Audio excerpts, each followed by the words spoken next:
Un Lituanien de 40 ans qui aurait percuté Gaspard Huriel lors d'un croisement de skieurs sur une piste dite bleue, c'est-à-dire une piste facile. On en sait plus sur les circonstances exactes de l'accident, qui s'est produit mardi 18 janvier aux alentours de 16 heures. Gaspard ne portait pas de casque, les conditions météo étaient bonnes, pas de vitesse excessive, un choc qui n'a pas été violent du tout. C'est malheureusement une mauvaise chute qui est à l'origine du décès de Gaspard Huriel, non d'un traumatisme crânien. C'est au pire une chute qui aurait dû se terminer par quelques bosses, quelques ecchymoses.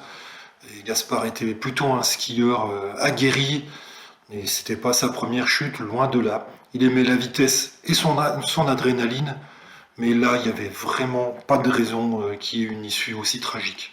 Découvert inconscient par les secours dans un état qui était sérieux, il avait été transporté en hélicoptère au CHU de Grenoble environ 1 heure après le choc. Il avait été mis dans une unité de réanimation, mais malheureusement, les médecins n'ont pas pu le ramener à la vie.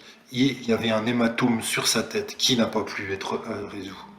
Il avait déjà manqué de chance quand, vers l'âge de 6 ans, lors d'un jeu avec un Doberman, le chien lui avait laissé une marque au visage qui, par la suite, avait été son identité d'acteur adulé. C'est aussi en partie cette cicatrice qui avait contribué à faire de lui une belle gueule de cinéma qu'il était.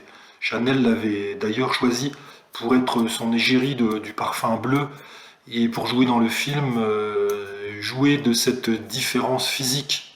Avant de rencontrer Gaëlle Pietri, qui était sa compagne, avec qui il a eu un fils en 2016, il avait été en couple de 2005 à 2007 avec Cécile Cassel, la demi-sœur de Vincent Cassel. Quand chanteuse et comédienne, elle est apparue dans de nombreux films à succès, tels que Le premier jour du reste de sa vie, La cage dorée, mais aussi Demain tout commence. Et si le couple était resté dans l'anonymat à l'époque, Gaspard Huriel ne voulait pas officialiser cette relation. Et après leur séparation, il avait vécu une histoire d'amour avec Jordan Crantel de 2009 à 2011. Depuis qu'elle est partie vivre à Los Angeles, elle a créé sa propre agence et ne s'occupe plus de célébrités chez Chanel comme elle le faisait.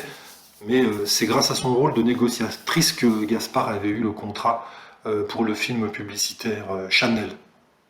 Gaspard avait de nombreux projets de films et tout allait bien dans sa vie privée. Malheureusement, cette chute de ski, cet accident a brisé net une belle carrière, une belle vie. 37 ans et il lui restait quasiment toute sa vie à faire. C'est un drame terrible.